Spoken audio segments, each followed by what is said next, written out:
Good evening, and welcome to Live at 5 this Wednesday evening. It's lovely to see you this evening. So, our Q&A. What questions have I been sent this week? So one of the questions that I was sent this week is a brilliant one that I get asked a lot in variations of this. The question came through this week. Are you going to hypnotise me? I love this. And this is something that I get asked a lot. And it's something that all hypnobirthing teachers get asked a lot. Maybe in a slightly different way. So I've heard, are you going to make me cluck like a chicken? Is another common one. And are you going to hypnotise me so I don't realise that I'm having my baby? All of these are things that we get asked a lot. So the simple answer is no, we're not. Hypnobirthing is not stage hypnosis. It is not swinging of pendulums. I won't wear eyeliner and say, look in my eyes, not around my eyes, or any of those things. You are not going to be out of control at any point in time. The hypno of hypnobirthing is not stage hypnosis, it's hypnotherapy.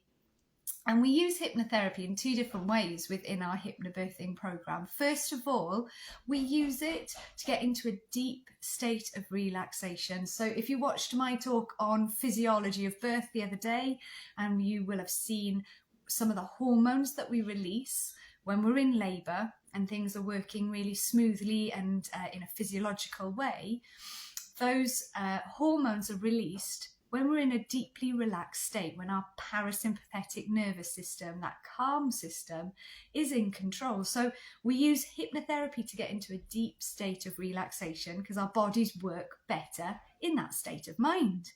So that's one way that we use it. And then hypnotherapy we use in a traditional sense of the word. So if you've used hypnotherapy for anything like maybe quitting smoking or getting rid of a phobia or dealing with anxiety, we use hypnotherapy to help with those things. Now, a lot of us are really scared of birth. I certainly was. I was really terrified of giving birth. When I realised I could have a straightforward natural birth, I freaked out. That was to do with the stories that I'd grown up hearing when I was a child and as an adult. And I was really scared of giving birth. And a lot of us are. The images, the stories that we share create fear. And we think almost that birth is an ordeal that we've got to deal with before we can have the prize of holding our babies. So many of us have got lots of fearful thoughts or ideas, or maybe experiences. If you've had a traumatic birth or a negative birthing experience, you've got that in your mind. And so we use hypnotherapy to release those ideas, those images, those thoughts, those experiences of birth. And we use hypnotherapy to replace it with those negative ideas with more realistic, positive ideas of birth. So that's where the hypno of hypnobirthing comes from. It's not stage hypnosis. I'm not going to be making you do anything that you don't want to do. Actually, I can't make you do anything that you don't want to do. So within that is this idea of trance. Another lot of questions that I get is, are you going to put me in a trance? Are you going to put me to sleep so I don't know what's going on? The trance that we talk about within hypnobirthing is a state of mind that we all go into at least twice a day. So between being asleep and awake, you might have that sort of in-between phase. If you haven't got an alarm clock going off or a toddler jumping on your head or a dog licking your nose, it's that gentle in-between sort of state of mind where sometimes you have the idea that there's a sound, and is that sound in my dream or is it in real life? Yeah, that sort of in-between phase.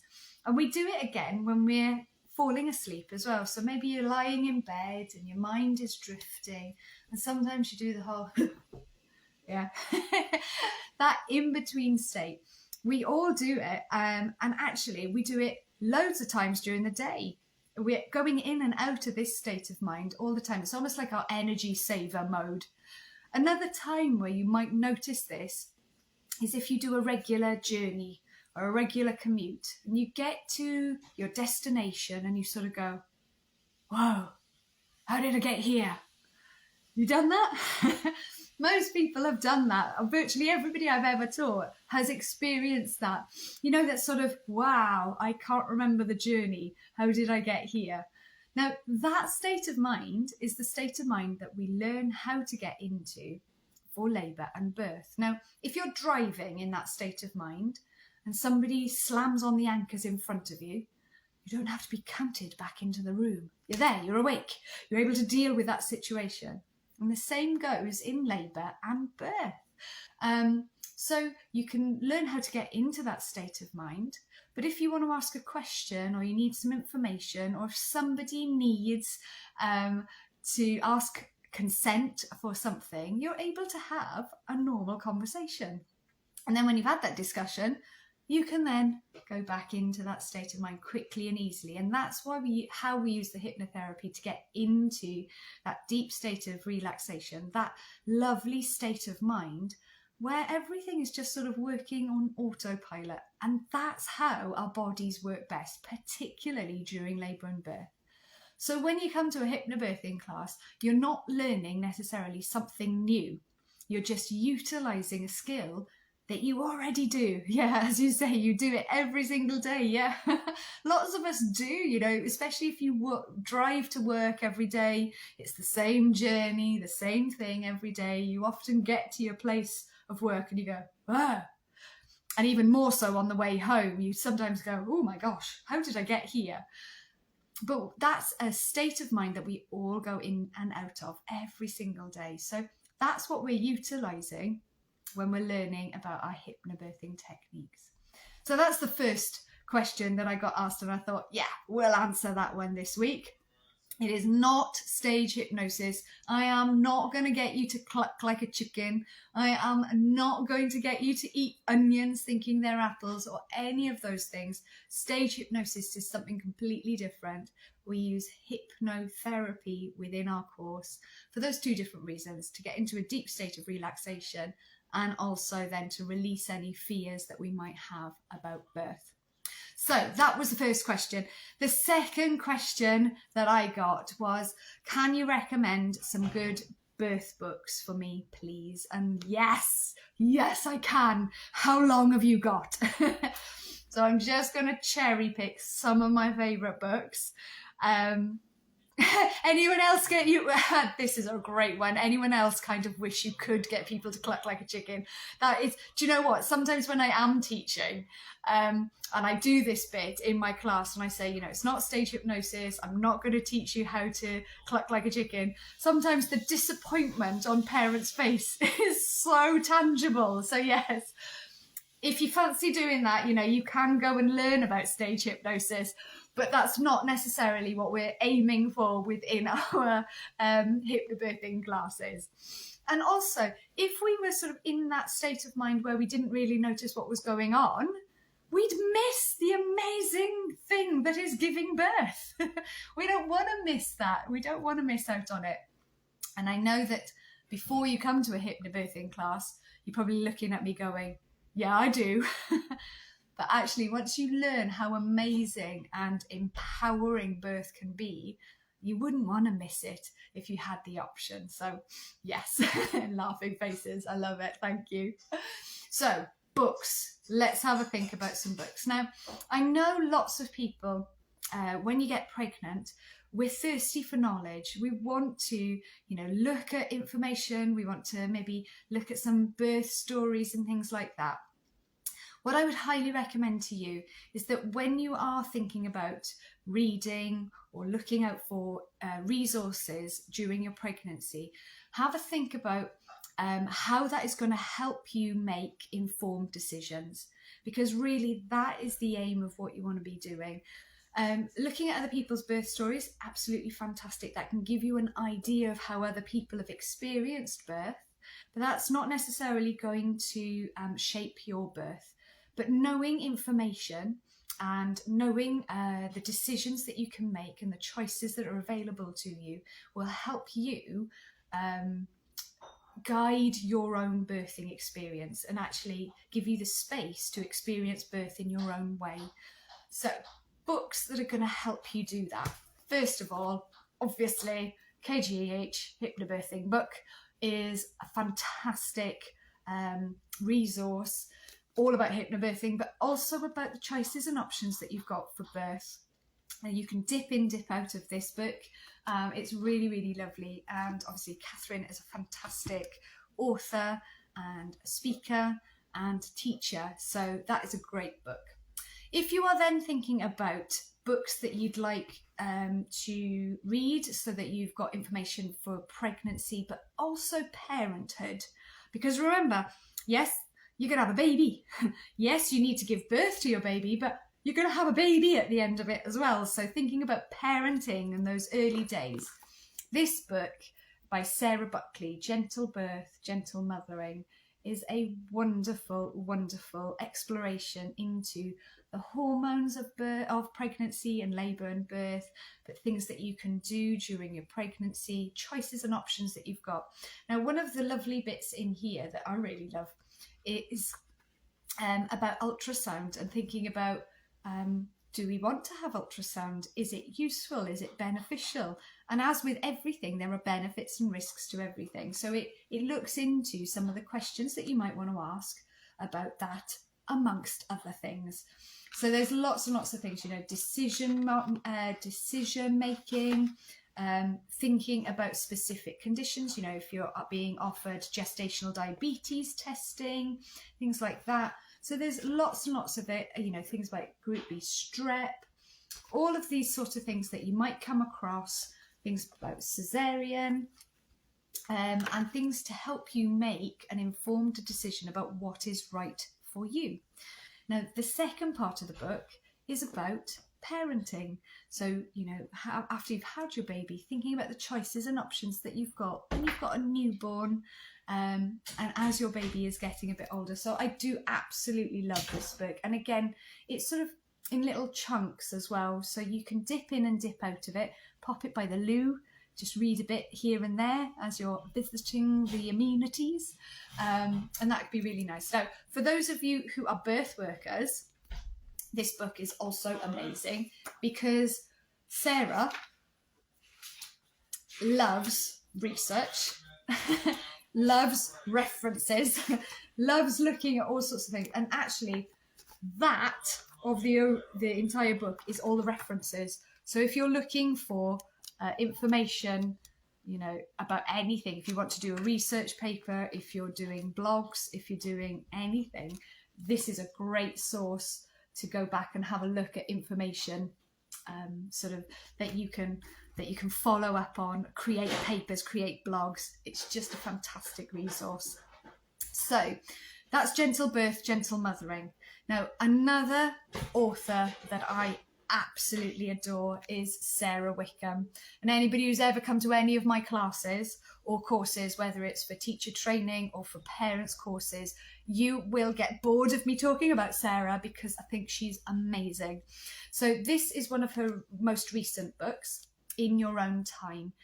And this talks about induction of labour. Now, the choices and options that you've got to do with induction of labour. Now, there are lots of books, and I've got a whole bunch of different ones, and I'll talk about some of them in a while. But the thing that's different about this book when we're talking about induction is that most other books look at the benefits and risks of induction, and it comes from that sort of viewpoint. The beauty of this book is that it's starting out from what's amazing about waiting. What is amazing about physiological birth? What are the benefits for us and our baby of waiting for labour to start naturally? And then it looks at induction of labour, when it is appropriate, when it is sensible, when it is a good option, and when maybe we would like to be waiting and there are benefits and risks of that as well. And so this is a lovely look into that. Now, the lovely thing about Sarah is that she never tells you what you should or shouldn't do. Nothing's ever painted as good or bad or right or wrong. It's simply looking at the choices that are available to you. And also she'll talk about the conversations that you might have during pregnancy with your caregivers and things you might want to consider, the things you might want to ask. And so it is a brilliant, brilliant book when you're thinking about whether induction of labour is a good option for you. And I highly recommend that if you are in the UK in particular, and I know a lot of other places it's the same, our induction rates at the moment are astronomically high. They are really high. The World Health Organization suggests that when our induction rates go over 10 to 15%, a lot of those are not necessarily going to be in our best interest. They're not going to change outcomes. They're not going to improve outcomes. That's what I mean. So if you are pregnant at the moment, consider getting this book and having a look through it. Even if you're earlier on in pregnancy and you think that actually an induction of labour is not something that's going to be in your pathway, chances are somebody is going to have a conversation about induction of labour somewhere along the line. So inform yourself, have a look at this book, have a browse through, so that if you do find yourself having those conversations, you've then got some information, rather than making a knee-jerk reaction, which is what a lot of us will do towards the end of pregnancy. And so, you've got that information that you can make an informed decision with. And a lot of Sarah's books are a similar sort of vein. She's got them on Group B strep. She's got them on birthing your placenta. She's got them on vitamin K. She's got them on anti-D. So that one's on my bookshelf at the moment. But all of these are information books that are aiming to give you information so you can make an informed decision about what is right for you. They won't tell you what you should do or shouldn't do. They won't say things are right or wrong, good or bad, but it will give you information so that you can consider your own options. So those are the Sarah Wickham books. Also, if you go to Sarah Wickham's website, you can sign up for a newsletter and she will send you information each month. And the thing that I love about Sarah is that she will look at some research, so she loves looking at the research, and then put it into everyday language.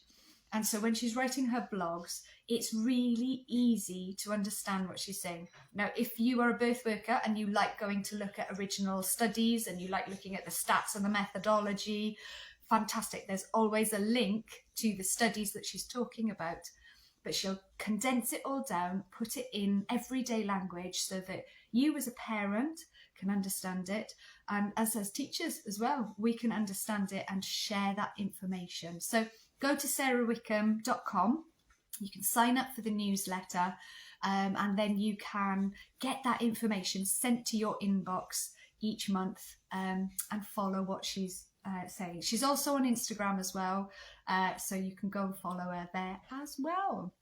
Now, some of the other books that I think are really worth looking at, we've got AIMS, which is the Association for Improvement of Maternity Services, and they have got some good books, and this is one that I really is fantastic, which is the Induction of Labour book. It's a slightly different look at induction of labour from In Your Own Time that we just looked at, and this is looking at all sorts of reasons why you might be recommended to have an induction of labour, and looks at the evidence supporting or not that recommendation. And so again, it's not about saying that it's good or bad or right or wrong. It's just saying, here's the information. If you're being told you need an induction for this reason, have a look in here. Here's the evidence that supports it. Here's the evidence that doesn't support, or here is the evidence that sort of counters that, or this is where the flaws in that evidence might be, so that you can look at that information and make a decision that is right for you. So if you go to AIMS website, you can find that book in there. Now, another book that I absolutely adore, Reclaiming Childbirth as a Rite of Passage. If you are interested in why our system is the way that it is, or why our systems, our healthcare systems, are the way that they are. This is a fantastic book. I cannot recommend it highly enough because it looks at how we have become so medically minded in our outlook, in our approach to labour and birth, why we treat almost every birth as if it is a medical emergency. And it looks at the history or the herstory of how we've got to the point that we're in now. Now, this is available as an audiobook as well. So I originally got it on Audible. And it's wonderful because Rachel Reed is actually reading it on the Audible, and I loved it so much that I went out and bought the book as well so that I could mark it different places and be able to take excerpts out and stuff. It is a beautifully written book, and not just for birth either. You know, as women, we often have all of our rites of passage sabotaged. You know, even when we're younger and we are going to be starting our periods, there's a lot of shame around that. And rather than celebrating stepping into womanhood, there's a lot of shame and, you know, cultural conditioning around that. And again, my age, where I'm heading towards menopause, a lot of us are told, oh no, you know, your life is over and you're going to have this and that. And again, it is a rite of passage, and we can step into the power that comes with that part of our lives. So it's a beautiful book. I do absolutely love it. And it's a great one, like I say, for understanding how we've got to the place that we are. Now, that can sound quite depressing, because if we look around, you know, the medical model is so, it seems, central to everything in our healthcare system, but it also offers how we can reverse it, how we can reclaim those rites of passage, how we can reclaim childbirth and step into our power, even in the system that we have now. So it is an absolutely fantastic book. Cannot recommend it enough. So there are millions of amazing books that I could showcase, but those are just a few that what was the title of that one? That one was Reclaiming Childbirth as a Rite of Passage. Oh, hang on. And it's by Rachel Reed. And as I mentioned, you can get it on Audible as well. So you can have it as an audio book. And I highly recommend that because Rachel Reed is reading it. So you get all the nuance that, you know, she intends when she was writing it. You can hear her speaking it as she wants us to hear it. So that is a wonderful, wonderful book. So loads of amazing books. What I would love is for you to share your favourite books. So when I've saved this and I've posted it up later, if you fancy coming on and just in the comments, share your favourite birthing book, or the book that you really had as your go-to when you were pregnant, where you were preparing for your labour and your birth. And that will become a really lovely sort of not a library, what am I thinking? A resource for all of us that we can look and see what other parents, what other mums, what other birthing people have found really useful during their pregnancy. And we can use that as a resource for all of us. So, like I said, I could spend the next 20 hours talking about all of my favourite books because I am a complete and utter bookworm. I do love, love, love so many different birthing books. You are very, very welcome. So if you are, if you've got your favourite books, let me know in the comments. I might do this, it would appear I can't talk anymore. I will do a book review, I think, maybe once a month. We'll come and have a look at some of the favourite books and some of the ones that you suggest. If it's something that I haven't come across, I challenge you to find books that I haven't come across. That would be great. And then that will extend my knowledge as well. And I'll be able to share those with you the next time we have a book share. So thank you very much for your time. Oh, fantastic. Thank you very much. I will see you next week at 5. Yeah, I love birth books too. We're all a bit birth nerdy, aren't we? Absolutely. I will see you this time next week. Have a fantastic week. Thank you. Bye.